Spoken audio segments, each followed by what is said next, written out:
Do you know there are many things that we are built into idols and we have a justification for it? Oh, I don't want to be poor. I will never be poor in my life. Never be poor. It's a good prayer and it's good to pray it. Poverty is not part of the kingdom covenant. God has promised that all of us, there's the opportunity to live well and prosper. But you see, if you go and listen to the money parables teaching, not all of us will be rich. Not all. Some of us will live an average life in this world and die like that. Not because God is wicked, it's just the way the world is going to be. Those of us that will be rich, God gives riches as a trust. He commits it to you as a trust. He's hoping that when he puts wealth in your hand, you will partner with him to advance the kingdom. That's how our buildings get built. That's how those who don't have school fees, they manage to go to school. Because one amongst us has understood that when money is in my hand, it's so that I can be blessed. If God gives you a gift, it's so that his kingdom will be advanced. I watched a video by Minister Theophilus. He was admonishing fellow worship musicians in the body of Christ. You appear in Belgium, you are taking selfies of the bedroom, and you sit in first class,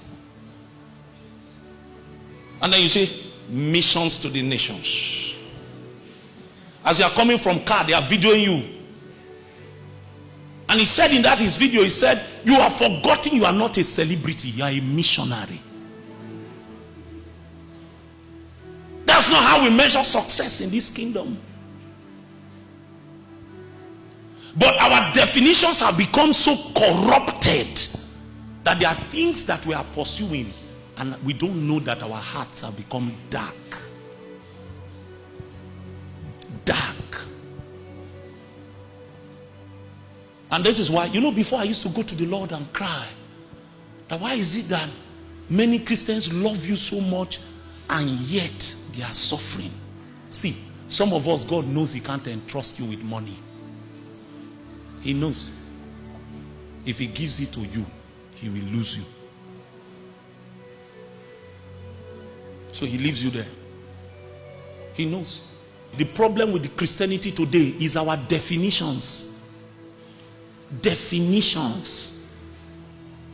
No, you be honest. I'm very open. I tell you the things that God has dealt with me on. And I show you the way I have reason to become the way I am in Jesus. Sit with yourself in a meeting and write a simple question.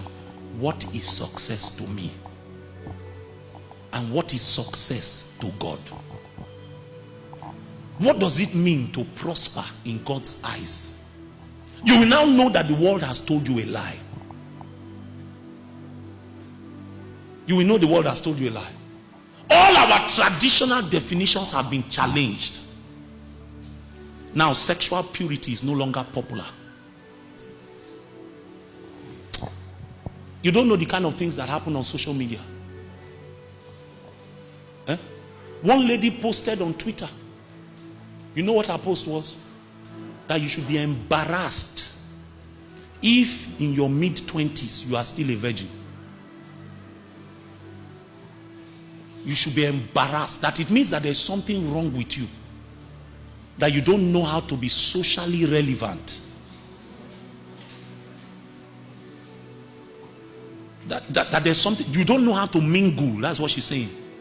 That there's something wrong with you. That if at 23, 24, you are still a virgin, you should be ashamed. You know those things, me, I don't comment. I just go and look at what other people are saying. And young people were coming there. 18-year-olds, 19-year-olds, 22. Older people say, come on now.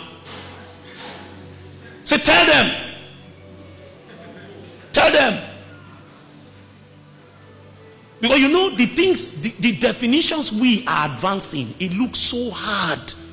How can a young boy, young girl, with all the blood running through their veins, still be upholding a standard that the world calls old-fashioned? It looks like madness.